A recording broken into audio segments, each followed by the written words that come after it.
When Martin had to choose between saving me and his true love from the rubble, he chose her. I died in that earthquake. Reborn at 17, I didn't agree to Martin's confession. Instead, I ran without hesitation to the wounded young man. I cried as I threw myself into his arms. I won't let anything happen to you again.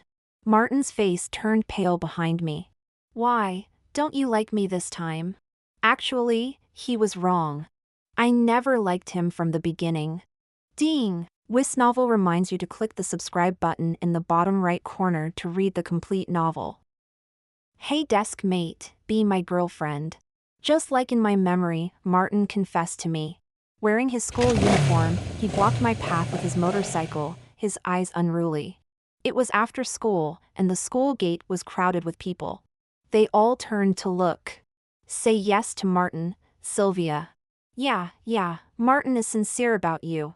Martin's friends were cheering him on. The only difference was that the timing seemed much earlier. In the last life, he confessed to me just before graduation. Now, we were only in the second year of high school. I didn't want to look at him, so I didn't notice his slightly nervous expression. In the last life, he was confident. Sorry, I don't like you. I gave a completely different answer from the last life. After speaking, I didn't look at him again and turned to leave amidst the crowd's astonishment. Martin grabbed my wrist. Wait. I frowned and broke free, stepping back, my eyes wary. Can I ask why? His gaze was probing. I thought about it and decided to tell the truth to make him give up. Because I like someone else. Just like how Martin was with me to spite his true love, Kathy. I agreed to his confession for an impure reason as well. Because in some angles, he looked like Alfra. During the 3 years with Martin, because he loved Kathy, he never touched me. I saved myself the trouble of avoiding physical contact with him. For 3 years, I was just good to him. Hoping his face could always have a smile. That way, it felt like I could see Alfra smiling through him. But now it's different. Alfra is still alive. To me, Martin is just a stranger. The next day, I intentionally arrived at school 20 minutes early. I spoke to the homeroom teacher about changing seats. I didn't want to sit next to Martin for even one more second. Why do you want to move next to Alfra? I spoke seriously, because his grades are too poor, and I can help him with his studies. I didn't know if the homeroom teacher believed me or not, but in the end, he agreed. When I moved my backpack to the seat next to Alfra, not many students had arrived yet. A few minutes later, Alfra finally arrived. He squinted at me with an unclear tone. Who told you to sit here? The homeroom teacher. I quickly shifted the blame. The homeroom teacher asked me to tutor you. The young man snorted coldly, said nothing, and pulled out his chair to sit down. I pushed the still warm bread and milk onto his desk. Alfra, I bought too much for breakfast. Can you help me finish it?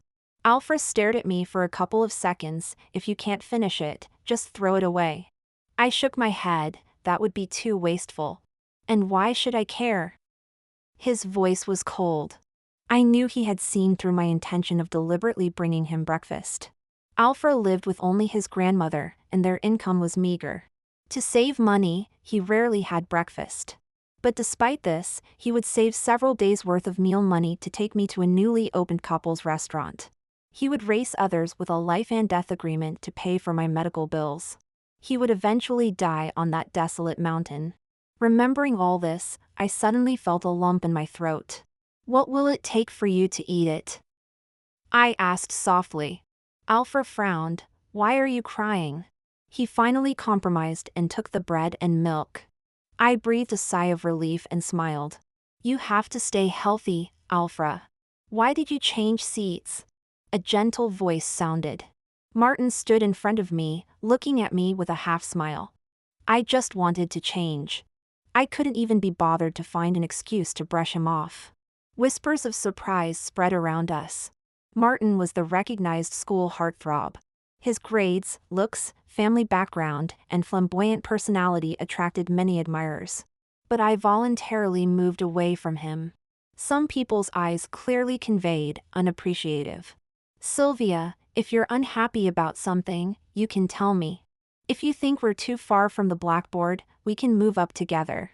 I shook my head. I just don't want to sit next to you anymore.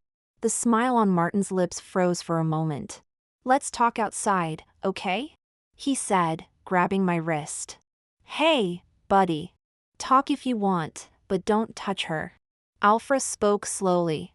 The only person in school who dared to disregard Martin and could stand up to him was probably Alfra. Martin's smile faded. What business is it of yours? Alfred chuckled. I suggest you let go of her hand. Martin sneered, the mockery evident. Before he could insult Alfra, I had already broken free from his grasp. Of course, it concerns him. I looked up at Martin. I like him, so he can intervene in my matters. Suddenly, the air went silent.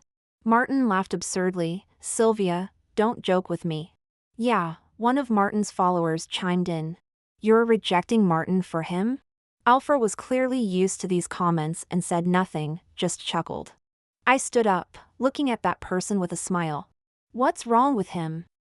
What right do you have to look down on Alfra? Aren't you just riding on Martin's coattails to act arrogantly at school? And you, I turned to Martin. I said I don't like you, and I don't. Can you stop bothering me? Even if you're a golden boy, it has nothing to do with me. Is it a crime not to like you? Martin's face turned completely dark. The atmosphere grew tense. He glanced at Alfra like he was looking at a dead man, then his gaze returned to my face. After a moment, Martin put on his calm and composed smile again. He spoke gently to me. It's my fault, I was too impatient, I scared you yesterday, didn't I? I'll pretend you didn't say anything just now. You can come back whenever you're ready. He probably didn't want to hear my response, so he turned and went back to his seat. A girl, seeing Martin's calm expression, blushed and gathered the courage to approach him. Can I sit here? I can't see well from the back. Before she finished her sentence, Martin kicked the empty desk next to him. He turned his head and smiled at the girl. Who the hell are you? I silently watched everything. Martin was still the same, his manners and etiquette only skin deep. Once someone offended him, his fragile facade would instantly shatter. I snapped out of my thoughts and turned my head, meeting Alfra's gaze. He seemed to have been watching me for a while. Are you using me to avoid Martin? I stopped, puzzled. Why would you think that? Then I quickly understood. Sorry, it's my fault for not making you feel my affection, Alfra. I looked at him earnestly. I really do like you. Do you like me? He turned his head slightly. No. Liar. In my previous life, he clearly told me that he had liked me for a long time. I understood his concerns. He probably thought I was just saying it casually. I nodded. Then what would make you like me? Alfra scoffed. Nothing you do will make me like you. After saying that, he impatiently pulled up his hoodie, looking as if he didn't want anyone to come near. I wasn't discouraged at all. I had seen the future and understood everyone's true feelings.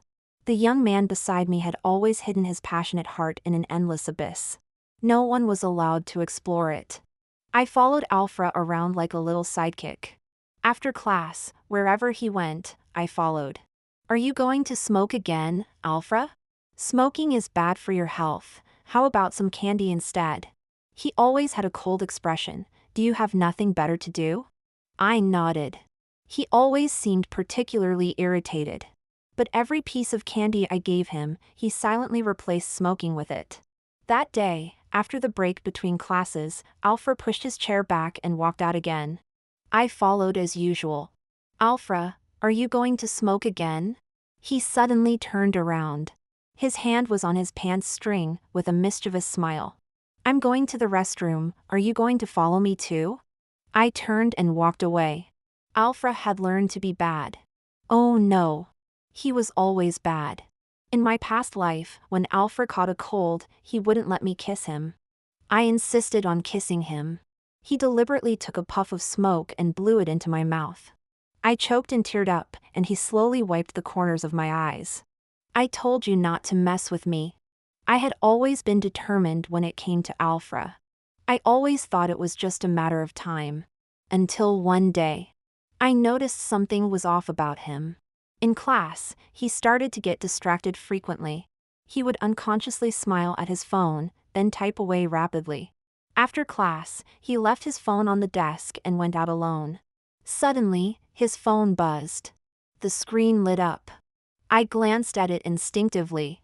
A message notification appeared on the lock screen. It was a girl's profile picture. "If you like it, that's great." For a moment, I felt a chill. I clearly remembered that there were no other girls around Alfred besides me. Although his family was not well off. With his looks, he still had plenty of admirers. But Alfred never paid attention to anyone. For the next 2 classes, I silently pondered a question. Is this the butterfly effect? Because of my proactive approach, Alfred doesn't like me in this life. I had to face this situation. Just thinking about Alfred liking another girl made me uncontrollably sad. I sniffled. "What's wrong?" Alfred noticed something was off about me, put down his phone, and turned to look at me. "Who upset you?" I lay on the desk, half my face buried in my arms. I mumbled my response. "You." Alfred frowned, seemingly trying to recall. After a while, he spoke. "I haven't smoked." "Oh, so you stopped smoking not because of me. It's because that girl doesn't like it either, right?" I thought dejectedly. After struggling for a few days, I decided to ask Alfred directly. Even if he really has fallen for someone else. There's nothing I can do. I just hope that this time, he can live well. I'd be satisfied with that. After gym class was dismissed, I saw him walking alone towards the school gate. I immediately followed him. The man was walking too fast. Just as I was about to call out to him, I saw him stop. Alfred stopped in front of a girl. The girl smiled sweetly at him and handed him a gift box. My hands clenched involuntarily as I stared straight at Alfred. He didn't hesitate and accepted it. He raised an eyebrow and pulled out a smile. I blinked, letting the soreness in my eyes fill with tears. He rarely smiled at me. Not wanting Alfred to see me in such a pathetic state, I turned and walked away. But I was suddenly pulled into a corner. Martin pressed me against the wall with one hand, using the other to wipe the corner of my eye. "Sylvia, who are you crying for? Don't tell me it's for Alfred." His voice was calm, but it couldn't hide the malice. "What's so good about him? He's just an unwanted stray, living day by day like a vagabond." "What's the difference?" Without hesitation, I slapped him. "Martin, you have no right to talk about him." He turned his face away from the slap, laughing through clenched teeth. "Sylvia, what have I done to make you hate me so much, huh? Haven't I been good enough to you? I can give you anything you want." The lighter his voice, the harder he pressed me against the wall. "Are you crazy, Martin? Let me go." He acted as if he couldn't hear me, his dark eyes unfathomable. I got a little scared and bit his wrist. Finally finding a chance to escape. Lunatic! In this lifetime, not only was Martin a jerk, but he was also a lunatic. It wasn't until after school in the afternoon that I figured out a lot. I convinced myself to accept that Alfred didn't like me. I packed my things, put on my backpack, and left quietly. Probably because I was so lost in my own world. I didn't notice the gaze that had been on me all along. As soon as I stepped out of the school gate, someone called out, "Sylvia." I turned around. Alfred stood behind me with a cold face. "Did you lie to me?" "What?" I was stunned. "Your so-called affection, only fresh for 3 days?" While I was still trying to make sense of his abrupt question, the young man had already walked up to me. Looking down at me from above, he sneered, "Are you playing me?" I didn't. "Who's playing who here?" Alfred responded lazily, lifting his hand to stroke my chin. "Do you still like me?" His ambiguous gesture made my ears heat up. I answered instinctively. "Yes. Promise me." There was an unbreakable persistence in his eyes. "I promise," I said firmly. Alfred suddenly smiled. I was dazed and thought of the girl from gym class today.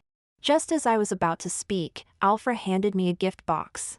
It was the one the girl had given him today. Look at it when you get home, he said. Just so you know, Alfred turned his gaze away, looking a bit uneasy. I didn't make it myself. I tried, but couldn't do it well, so I had the shop prepare a finished product. I blinked and suddenly understood everything. My mood instantly shifted from cloudy to bright and sunny. What does this mean, giving me this? What do you think it means? I pretended not to understand. If you don't tell me, how would I know? Alfred smiled faintly, leaned in close to me, and dragged out his words. You say it first. He was so close that I could clearly feel his breath.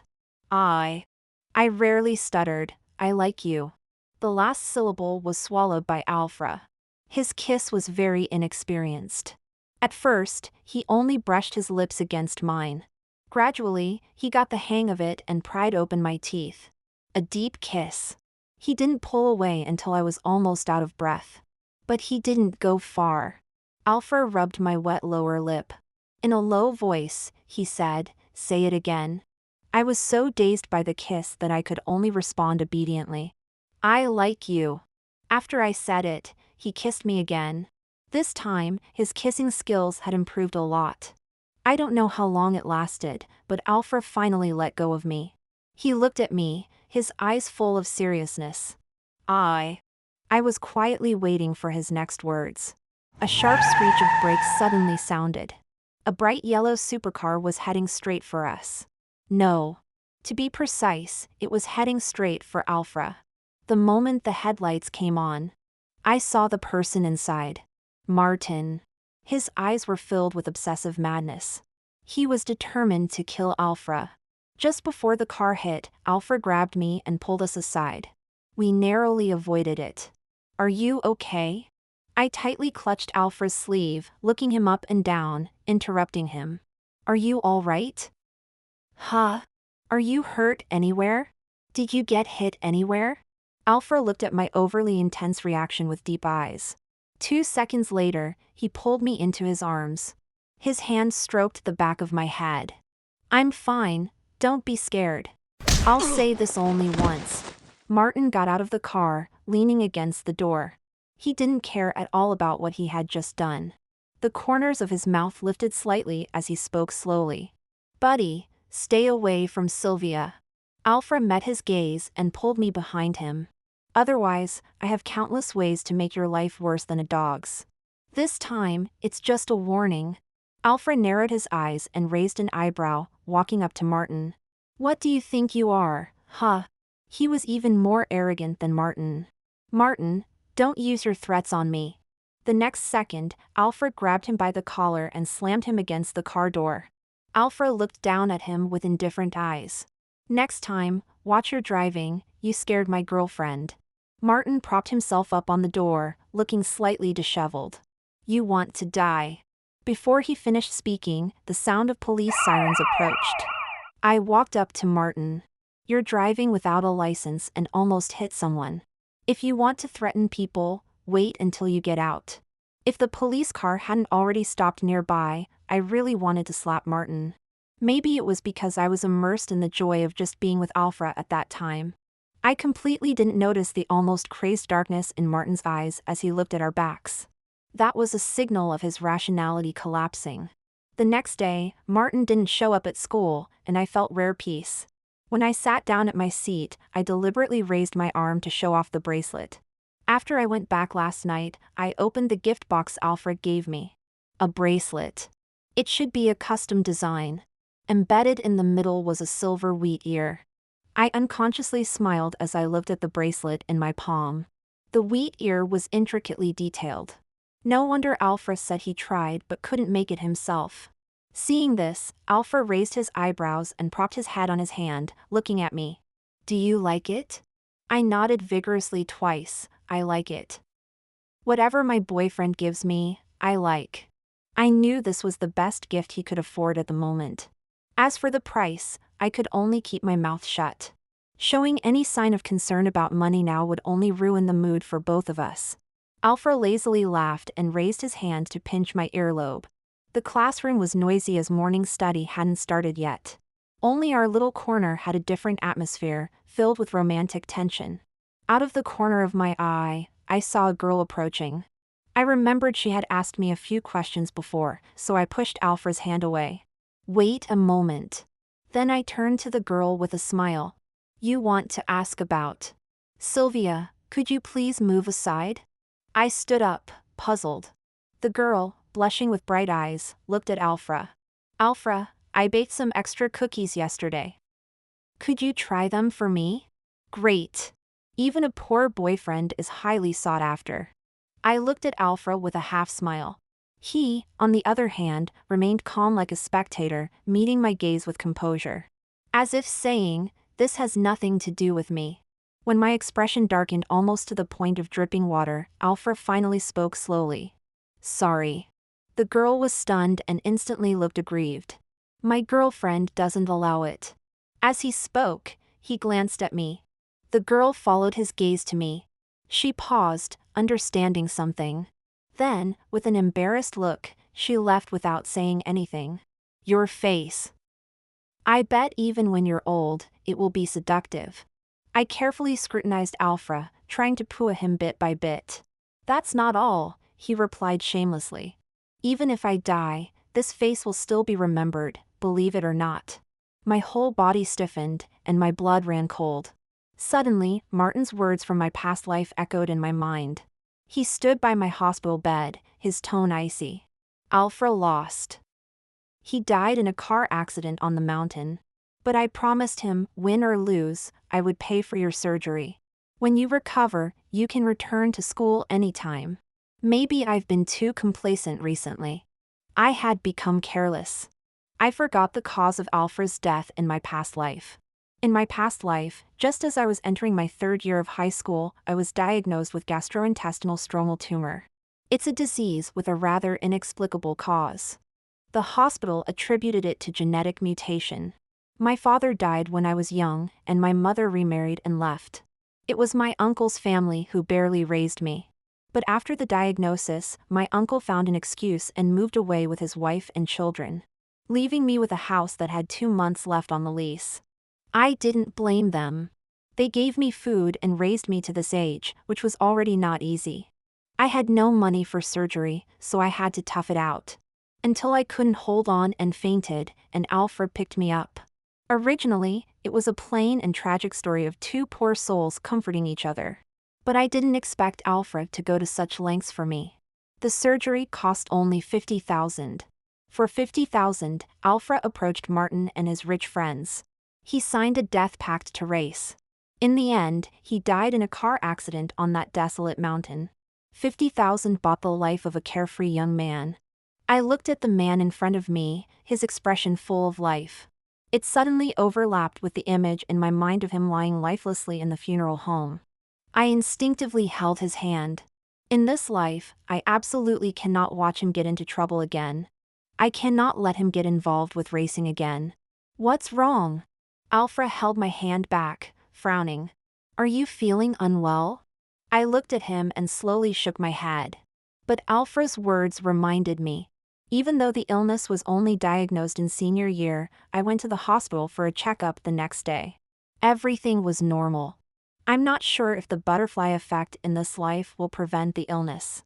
But I started preparing a year in advance.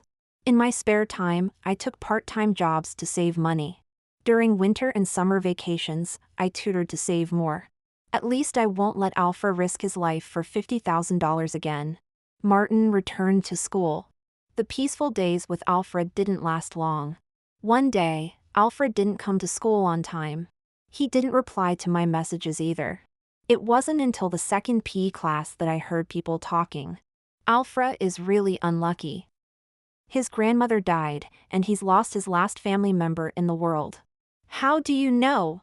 I heard it when I went to deliver the attendance sheet to the class teacher. I heard she died suddenly. As those words fell, Martin appeared in front of me. Suddenly died. Sylvia. There was a hint of worry in his eyes. Why do you look so pale? Martin's expression suddenly turned alarmingly anxious, and his gaze seemed to glance towards my stomach. He reached out to pull me. Is it? Don't touch me. The air grew tense. I stared blankly at Martin. Alfra's grandmother passed away. Martin frowned. 2 seconds later, he suddenly raised his eyes to look straight at me. His gaze was inscrutable. What do you mean? The air around us seemed to instantly turn cold. Martin ignored my struggle and pulled me into a deserted corner. Do you suspect me? I silently stared at him. The man let out a sudden laugh, full of mockery. Sylvia, have I been too indulgent with you? He walked towards me step by step, his pace leisurely. To harm an old woman who can't even fight back, do you take me for a beast? I was forced into a corner by him. His hand slowly lifted and rested on my neck. His fingers slightly tightened. I immediately felt a bit suffocated. I tried to push his hand away, but Martin didn't budge. Cough, cough. Just before the suffocating feeling overwhelmed me, I was released. I instantly collapsed to the ground. Martin suddenly came to his senses, half kneeling in front of me. Sylvia, I'm sorry. His face changed instantly, like a severe schizophrenic. Don't. I instinctively backed away. Martin's outstretched hand hung in midair. After a while, it dropped. He stood up quietly and turned to leave. His steps halted again. His back showed a hint of loneliness and helplessness. Whether you believe it or not, I really didn't mean to do anything to you just now. Sylvia, no matter what, I would never hurt you. Martin seemed to sigh. As reason returned, I suddenly remembered. In my previous life, Alfra's grandmother had already passed away when we were in our 3rd year of high school. This was most likely just an accident. As soon as school ended at noon, I immediately left the school and rushed to Alfra's house. His grandmother had already been sent to the crematorium. Only Alfra was there, sitting on the steps. Light and shadow cast on the wall above his head. Tiny dust particles fell on his shoulders. Even his shadow seemed somewhat lonely. Alfra. He turned around, his eyes slightly red. My heart ached instantly. He lowered his eyes, hiding all his emotions. His voice was light and hoarse. Sylvia, I have no home anymore. This was the always bold and unrestrained Alfra, showing his vulnerable side to me for the first time. I sat down next to him, uncharacteristically at a loss for words. I simply placed my hand in his palm, holding it. Telling him through my actions, you still have me. In that early autumn at the beginning of our 2nd year of high school, Alfra and I were once again left with only each other. But fortunately, I came to his side a year earlier. This time, the roles were reversed. I comforted Alfra, preventing him from silently enduring everything alone once more. I stayed by Alfra's side, helping him slowly walk out of the shadow of losing a loved one. At the same time, I still had to be on guard against Martin's occasional madness. Until his true love, Kathy, finally transferred to our class. Only then did I breathe a sigh of relief. Martin should shift all his attention to Kathy now. He wouldn't keep pestering Alfra and me anymore. However, things once again deviated from the previous life. Martin's attitude towards Kathy was almost indifferent. Instead, he still kept a close watch on me. One day after school, I was once again cornered by him alone. Martin, what exactly do you want to do? I felt quite helpless. His reaction was very calm, yet the calmness seemed exceptionally eerie. Like the calm before a storm. Sylvia, no matter what I do now, it seems I can't change your determination to be with him. But do you believe me? I have a feeling, you two won't last.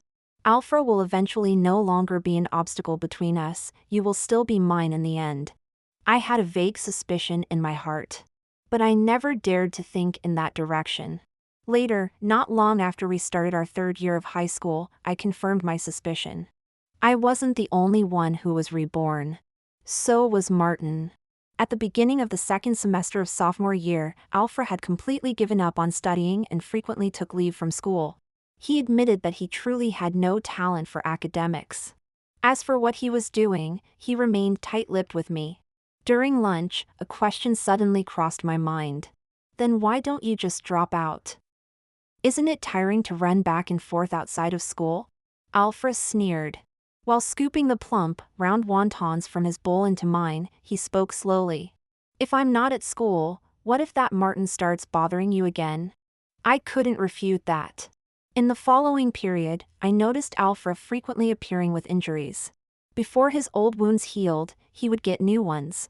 I knew that asking him would be pointless, as he wouldn't say anything. So I had no choice but to follow him when he went out again. Alfra, there's another batch today. They're all assembled cars and don't look very safe. Alfred changed into his racing suit, holding his helmet in his hand. How would we know if we don't try? Those rich guys are generous with their money, but I can't risk my life testing these assembled cars. Alfred, how about you earning this money instead? Alfred didn't say much and was about to put on his helmet and get into the race car. Alfred. I finally spoke out. The man stopped his actions. 2 seconds later, he put down his helmet and walked towards me. Watching Alfred approach, I realized belatedly that despite my efforts to change things, it seemed to have little effect. Alfred still ended up getting involved in racing during our sophomore year. I couldn't describe the feeling I had when I saw Alfred walking out in his racing suit. It was a heavy sense of dead silence, more profound than the sorrow brought by resignation. It was like something that had been pending for a long time finally had a conclusion. Even though the result was not satisfactory, I still chose to accept it. Alfred started school late and was now 18, with a driver's license. He repeatedly promised that he wouldn't keep testing new race cars for others, and would stop once he saved enough money to start his own business. Occasionally, when I finished my homework early, I would go to the club to wait for Alfred to go home together. But sometimes, seeing him in his racing suit would make my heart skip a beat. On Saturday, on our way to the club, I asked, "How much more do you need to save before you stop testing cars?" I sighed. Alfred took my hand and put it in his pocket. 50,000 more. I stopped in my tracks. It was a familiar number. What's wrong? Alfred also stopped and casually brushed my face with his hand. Sometimes, I feel like you have a lot on your mind. But when I ask, you don't say anything. I snapped back to reality, climbed onto his shoulder, and kissed him on the cheek. I just think it's a lot of money. As it turned out, my worries were justified. As soon as we entered the club, it was much livelier than usual. Alfred, there's a race today, no need to rush to test cars. I looked up at the person being surrounded by the crowd. Martin. I couldn't help but feel anxious and pulled Alfred, wanting to leave. Stop. The man spoke slowly. I ignored him and just wanted to take Alfred away. But this time, Alfred was the one who stopped voluntarily. Sylvia. Alfred's tone was very calm. Why do you always try to make me avoid him? I was stunned. All along, I had been considering the course of events from the perspective of someone who had seen the future. I had only been trying to make Alfred avoid Martin, ignoring Alfred's feelings. In his view, I was afraid because I thought he was inferior to Martin. Before I could speak, Martin chuckled lightly. Because she knows you're nothing. He tossed his helmet lightly in his hand, his eyes full of amusement. She's afraid I'll kill you. Do you understand now? Martin, what do you mean by that?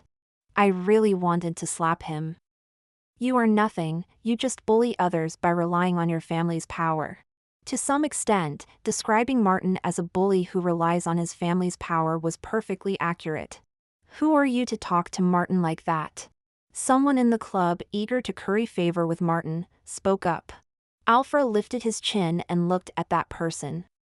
Are you looking for trouble, huh? Alfred was notorious in the club for earning money recklessly. That person didn't dare provoke Alfred and reluctantly shut up. After I scolded him, Martin's smile remained unchanged. His gaze stayed on me, but his words were directed at the person from earlier. She can scold me. I frowned. Martin's voice suddenly softened. Sylvia, this is the first time in 2 months that you've spoken to me voluntarily. Pervert. It was the first time I had seen someone get more excited the more they were scolded. Alfred laughed angrily and pulled me back. Can you stop staring at my girlfriend like a dog eyeing meat? Take that disgusting look off your face. Martin's gaze shifted, and his smile disappeared. I heard from the club that you're short on money? Alfred chuckled but didn't respond. Martin raised an eyebrow. Wanna play? He took out 2 stacks of cash and slapped them on the bar. 50,000 per round. There were gasps from the room. Normally, the prize for winning a lap around the mountain was at most 5,000. Martin started with 50,000. Alfred clenched his jaw and lifted his eyelids. State your terms. Martin lit a cigarette with a smile. Through the smoke, I seemed to see the excitement in his eyes. Reach the finish line within 15 minutes. The air suddenly grew still. The club's record was 19 minutes. 15 minutes was impossible. Martin wanted Alfred to die on the mountain. I felt a chill down my spine. The fact I had long refused to admit was laid bare before me. 50,000. Racing. How could it be such a coincidence? It almost overlapped with my previous life. Martin, like me, had been reborn. This time, he wanted to repeat the past. To make Alfred die on the desolate mountain again. I took a deep breath. And held Alfred's hand. Let's go, please? Alfred looked down at me, not moving. I'm begging you, Alfred, let's go. Panicked and disoriented, I couldn't hold back my tears. Sylvia. I interrupted him, don't say anything, just come with me, okay? Don't agree to this, I beg you. Alfred pulled me into his arms. I cried muffledly, completely at a loss. His voice was low against my ear. Gently coaxing. Sylvia, this is the last time. After this, I won't touch racing again. No, Alfred, don't go. Suddenly, a loud noise interrupted me from behind. I lifted my head from Alfred's embrace. At Martin's feet was a helmet that had been knocked over. How long are you going to hold her? Alfred rubbed the back of my head, wait for me to come back. There was no room for negotiation. If he took the 50,000, Alfred wouldn't have to come back to this place and risk his life again. Otherwise, it would take at least another 2 or 3 months. Wait. I stopped everyone. I request a thorough inspection of all the key parts of the car. This was my biggest concession. Martin sneered and shook his head, suit yourself. Alfred went to change into his racing suit and make preparations. While I was waiting for him at the door, Martin walked over. Insisting on inspecting the car on the spot, are you afraid I'll harm him? My eyes shot straight at him, as if trying to see through him. Martin, if anything happens to Alfred, I'll fight you to the end. I was so calm that even I couldn't believe it. Alfred was taking a gamble. So was I. I knew it wasn't just about the 50,000, part of it was because he didn't want to be at a disadvantage against Martin. Martin's smile became a bit stiff. Sylvia, you're really something. Just as Alfred finished changing and came out, Martin left. I didn't have time to think much, I just kept repeating. You know, we don't absolutely need that 50,000, so don't risk your life for it, okay? Alfred, look at me, I'm here waiting for you, you can't leave me alone, right? You're the most important person to me in this world. You can't die. Alfred nodded, bent down, and gently kissed my forehead. I know. I thought, it's different now. The 50,000 is no longer life-saving money. Alfred wouldn't risk his life for it. The only unexpected thing was that Martin suddenly decided to participate. The 2 cars started simultaneously, leaving only a roar behind.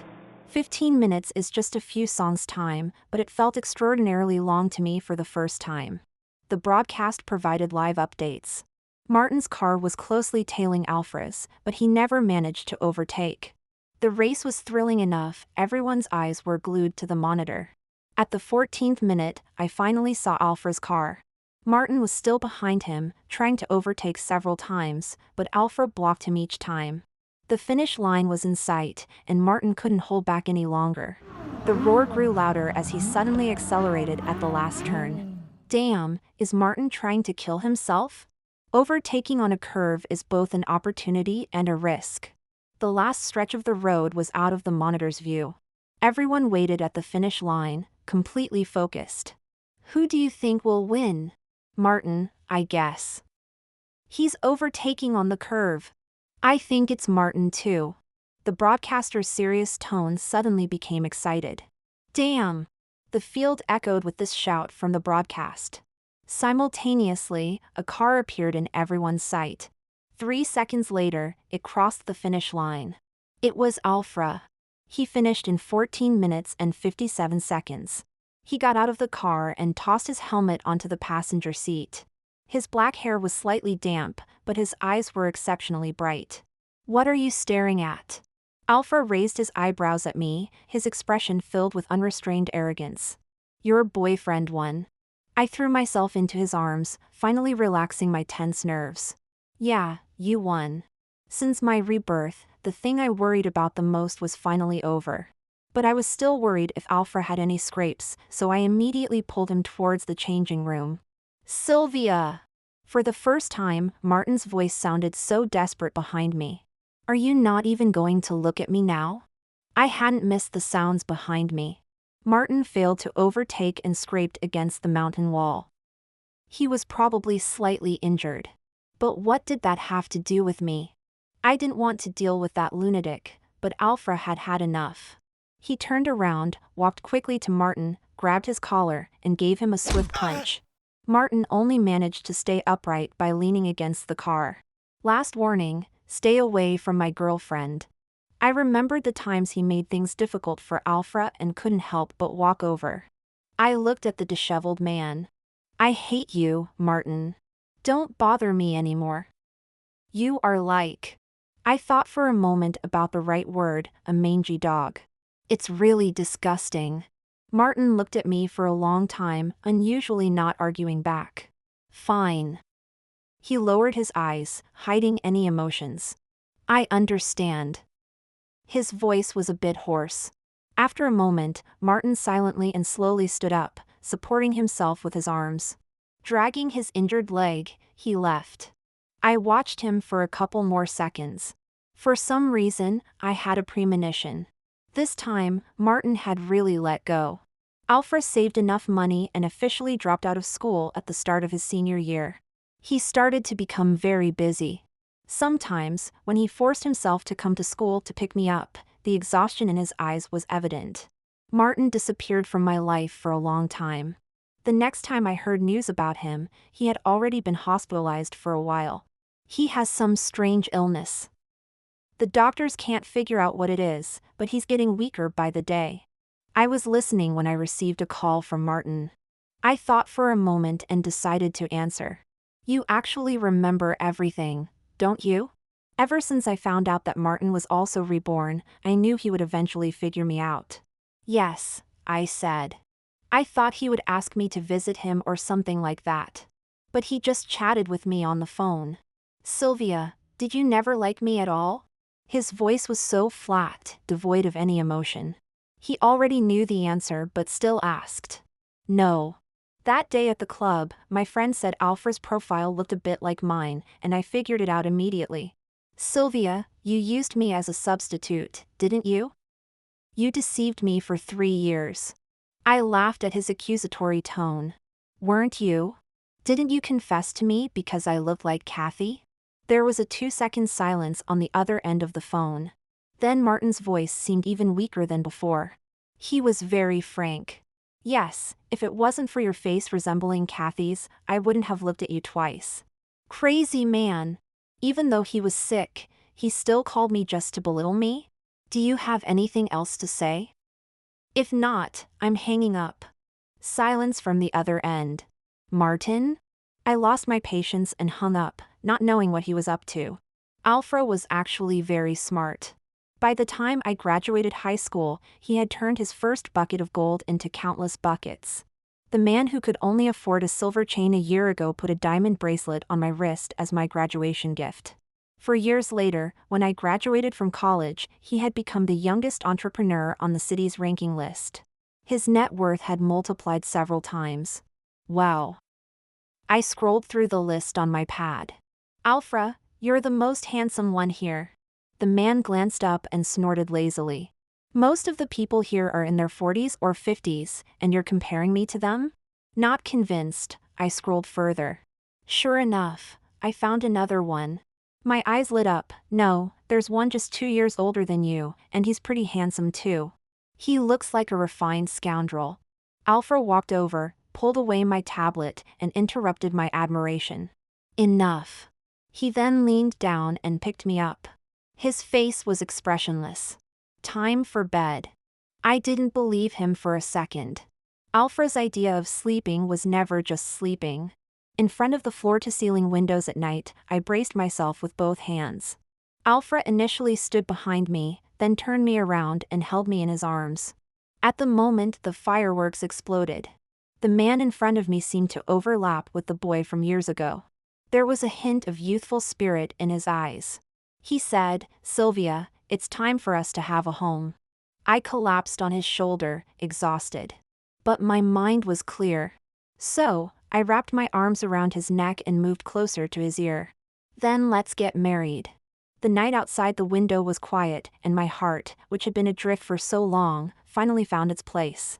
This was the happy ending I had waited 2 lifetimes for. Martin's extra story. Do you have anything else to say? If not, I'll hang up. Martin was about to speak when a suffocating sensation hit his chest. "Martin?" Sylvia urged on the other end of the phone. He couldn't say anything, lying on the hospital bed, breathing heavily.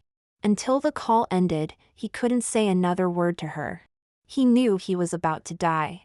It was just a pity he hadn't had the chance to properly say goodbye to Sylvia. There are no free lunches in the world. Rebirth is the same. No one can get a second life for free. It's always a life for a life. Sylvia's chance at rebirth was exchanged with Martin's life. After Sylvia died in that earthquake, Martin started to live in a daze. He was immersed in regret every day because he hadn't been able to save her in time, living in a fog. Until one day, on his way back from buying wine, he saw a fortune-telling stall. Driven by some unknown force, Martin walked over to get his fortune told. The fortune teller spoke calmly. "There is a way to remedy what you regret. A life for a life." For Sylvia to live, Martin had to die. The man nodded in agreement without hesitation, which made the fortune teller look at him twice. It was probably his determination that softened the fortune teller's heart a bit. So he also gave Martin a chance to be reborn. But only for a year. A year later, he would die of a sudden illness. The fortune teller didn't tell Martin that Sylvia would also be reborn with her memories. So, he couldn't wait to confess to Sylvia, cherishing every second he spent with her. But things didn't go as he wished. In this lifetime, Sylvia didn't want him. Or rather, she never really liked him. After guessing that he was just a substitute, Martin drank a lot despite his leg injury. In his drunkenness, he wanted to call Sylvia to confirm. But instead, he became even more cowardly, negatively avoiding the issue. Until he was about to die, Martin suddenly saw many things more clearly. Before, when he had just been reborn, he wanted to kill anyone who coveted Sylvia. Now he thought, forget it. He was about to die. If he went to kill Alfra, who would take care of her afterward? Martin felt his body deteriorating further. He already sensed death approaching. Unable to control his longing, he made one last call to Sylvia. Without properly saying goodbye, he couldn't speak and his breath completely stopped. Martin died with regret. The last thing he said to Sylvia was out of anger. Meanwhile, Sylvia, unaware, hung up the phone. She soon forgot about it and went to eat with Alfra. She only knew that she finally had a chance to change Alfra's fate. But she would never know that this chance came from Martin exchanging his life for it.